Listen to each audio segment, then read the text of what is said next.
Welcome to the Maximize Business Value podcast, brought to you by Mastery Partners, where our mission is to equip business owners like you to maximize your business value and achieve the exit of your dreams, whatever that means to you. With insights gained from over 100 business transactions, we share real-world strategies, lessons, and expert advice to help you build long-term, sustainable value in your business. Each episode is hosted by one of our Mastery certified partners. They're seasoned experts who've helped countless business owners navigate the complexities of growth, scaling, and building value. They bring first-hand experience, actionable insights, and a passion for helping you build a business that thrives. So let's dive in.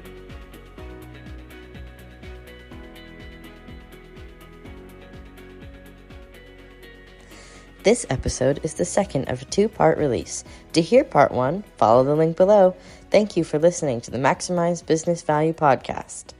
Dawn, when you're not doing tax strategy with clients, tell us a little bit about how you're helping clients on the exit side.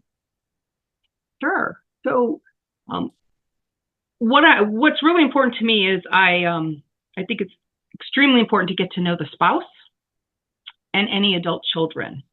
Mm-hmm. Because these are the individuals who, well, for certain the spouse, but sometimes the adult children as well, will be affected by a potential exit. And so It's very important. I always start with that. I want to get to know them. I want to understand them. What are their viewpoints on everything? What do they like to do in life? Just all the basic questions any exit planner would ask. But then I work very hard to really get to know them and to really understand that part. And that takes a while. Just like if they were a client of mine in my CPA firm, right? And once I know that, sometimes that helps me, I don't know, just for the planning. I know that may sound weird because they're working with people like yourself. They have an attorney, they have a financial advisor. I do think it's very important. I explain to them we need to work with all of us. We need to have meetings, whatever it takes. I know that costs money for a client. Sometimes they worry about that, but it's important that everybody's on the same page and we understand what are the goals, hopes, and dreams of that business owner and their family, so that we can then help them. And I believe in connecting. I know you're the same way. I will connect them with anybody they need from whatever conversations we have, so that they can talk with these people and see if it makes sense, which is like we were talking about a previous shared client of who we're talking, recommending they speak to, so that they can see the value of the other services that they need, right?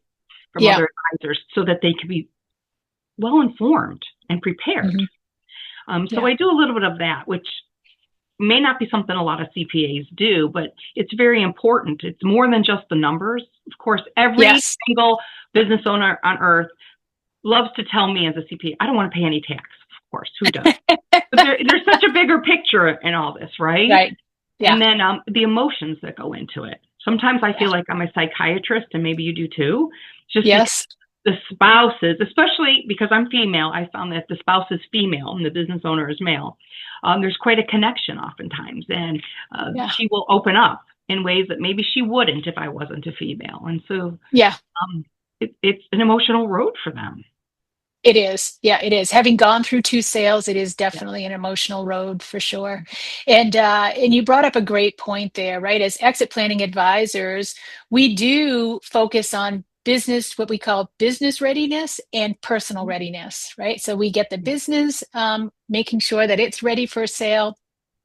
And we've closed that value gap, but you can't discount the personal readiness of all the parties involved. That is a very big part of it. This, Dawn, I don't know if you remember that stat, but what is it? It's something like 75% of the business owners within a year after the sale regret the sale because they were of the personal readiness aspect. They weren't ready. Mm-hmm. Yeah. Mm-hmm. And that was a real life thing that happened in one of the businesses that we sold. My husband and I owned that business together, and I was personally ready. He wasn't personally ready. And it was a big transition for him. So getting both of, all parties involved on the same page is real. Yeah. So, sure. How has been being both a CPA and a CEPA change your definition of a successful exit? Because I'm guessing that you gained your CEPA certification, your Certified Exit Planning Advisor, after you became a CPA. Yes. Yeah. Yes. So, as you can tell, I'm not 30, so I have a lot of years. And of course, as my clients were aging, as well as myself, and they've owned their businesses for a long time, while I was working with them through the CPA practice, I was noting that there was more and more of a need to help them navigate what's next. Yeah. And so I found the Exit Planning Institute, and it was extremely helpful learning more about the CEPA world and how that really does work so closely with what I do as a CPA, because I'm meeting with these clients several times a year, and we have these conversations, and now I was able to add more after becoming a CEPA. There's just so much more education in that. Yeah. Yeah. Nice. So I've experienced business exits that have been triumphant and as well as tragic. I kind of alluded to that a little bit earlier. And I'm sure you have as well, right? It comes in all sizes and all shapes when you exit a business. What patterns have you noticed for the owners that feel really fulfilled after the exit for the ones who haven't? Because there's so many aspects to it, right? There's just a lot of moving parts. There's the financial, there's the personal, there's the what is life after, that's the identity, it's just a whole bunch to it. Sure. Yeah. So what have you seen? Well, I've seen individuals jump in too quickly and take the deal that they think is best. And then there's, oh, now what do I do? Let's ignore tax altogether. Just what do I do? So it's the shock, right? Because there was no planning. I don't even know if they had much time themselves to think about it. They just moved quickly for whatever the reason. Then I have the other side where I've had clients who it takes years, and we're talking about years with the potential buyer. I mean, things don't always close right away. And then something happens and it falls through, and how devastating. And that's happened with several of my clients. Whatever happens, either it's financing or some of the due diligence turned up something that the buyer was no longer interested in. And it's so defeating to the business owner. And they're like, we don't want to do this again, right? It's so much work and effort for my staff and for me emotionally. But you just talk them through it and tell them it's okay. And in many cases, they'll take a gap in time, and then they will go back to, all right, because at this point, they are mentally ready. It was just a terrible, step backwards when the sale fell through. And then usually it turns out okay. At least I could say they're happy that it finally does sell. So you see both. And also, I also found that many entrepreneurs are serial entrepreneurs. So just because, depending on their age too, if they're a little bit younger, they're going to jump right into another business. I've seen that every single time I've worked with a younger exiter. And that's fine. That's what they do, right? So they're very happy at this point because they're doing something else or something along the same lines, and it's keeping them going. And they're not experienced from a previous sale, and then they're starting the new business in a very different light, whole new perspective, and preparing themselves from the beginning for an eventual exit. Yes, and that was what happened to us in the right. We were young when we sold our first company. Still in our 50s, had kids in college, so it was much easier to jump into the purchase of that second business after that, for sure. So we've spent a lot of time talking about what it looks like to get your business ready to sell, but let's talk a little bit about the buyer, right? So if we were working with a buyer, when would you want to get involved there? And so I'll start there, and we'll kind of dig into that a little bit. Sure. So from a buyer perspective, you definitely want an accountant. So that's the CPA side. I guess that's the hat I put on. You want somebody like myself involved, because we're going to help you with some of the due diligence, right? We're going to look at financials. We're going to look at tax returns. And not that a business owner doesn't understand how to read those documents. Oftentimes they don't care, right? Throughout the process, I could tell you a lot of my clients are like, I trust you. Just tell me what I need to know, right? Where we as CPAs will dig in, ask questions so that as a business owner, they have, get more information and are more informed. Yes. And so I find that anytime a client of mine has been interested in buying a business, I'm like, well, let's look at it. And if it's something, and don't ever be afraid to ask your accountant, is this an industry that you're familiar with? Because there's a few industries, I can tell you that I've told clients, I don't work in that industry. I won't be the right advisor for you. Don't be afraid. It doesn't mean we're going to lose work, but it's the right thing for the business owner. So you just make sure that you set them up, and hopefully you as an accountant, we have a network of other accountants we can refer that to and say, this is an expert. And you want that. So it's important as a business owner to ask those questions if they're looking into some new venture that they're not, currently working in with their accountant. Yeah, that's great. That's helpful to them. Yeah, that is a great point. Yeah.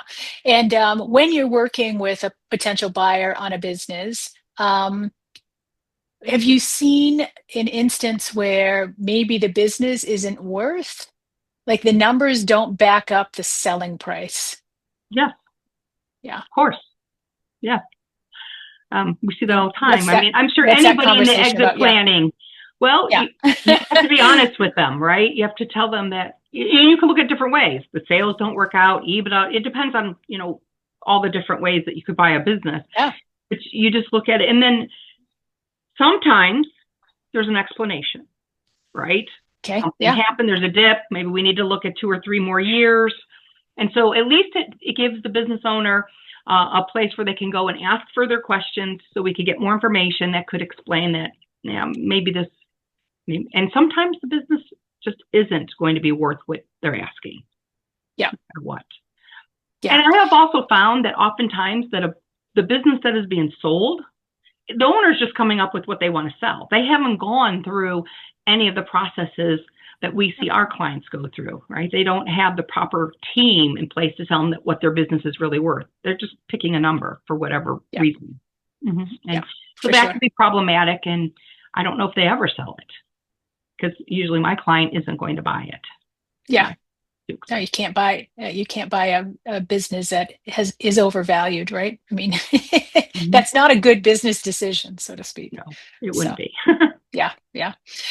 Dawn, this is just a fascinating conversation. There's so much to tax strategy. Again, it seems to be an elusive topic to many people, including myself. You've been instrumental in educating me on tax strategy over the years, and I've appreciated that.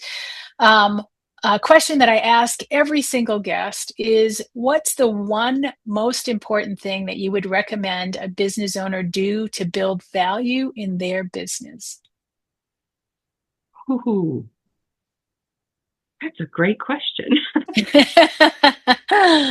Well, I think they have to step back from their business and take a look at it as if they were a potential buyer. Yeah. Because if you could, and that's not easy to do, but if you could step outside of yourself for a moment and take a look and say, what's valuable and what isn't, you're almost finding your own weak spots, which will help when you start working with somebody to focus on how to mend that so that you are at your peak value. Yep. Put on a different set of glasses, right? To look at it from a different lens. Yeah. That's not great. so easy to do. No, you're absolutely right. Yeah, you're asking yourself to get super vulnerable, but much needed for sure. Excellent. Well, Dawn, thank you for sharing all your insights and your experiences with our audience today. Incredibly appreciative of your time here today. Any last thing that you would like to leave our audience with? Well, I just would say, talk with your CPAs while you're in business.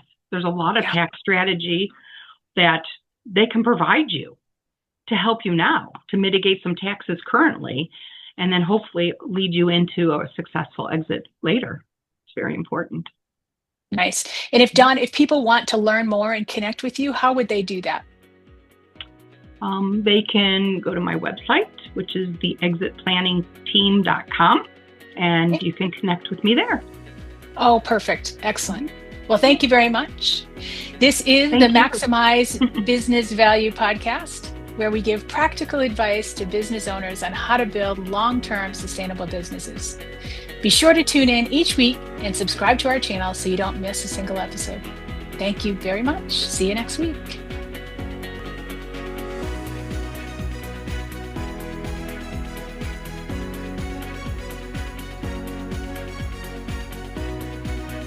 Thanks for joining us for another episode of the Maximize Business Value podcast.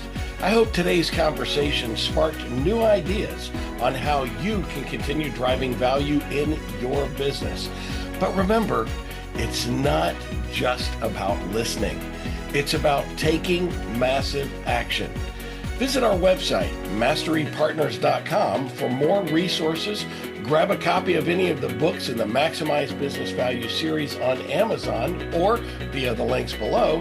And don't hesitate to reach out if you want to know how to apply these concepts to your business. So until next time, I'm Tom Bronson, reminding you to relentlessly execute while you maximize business value.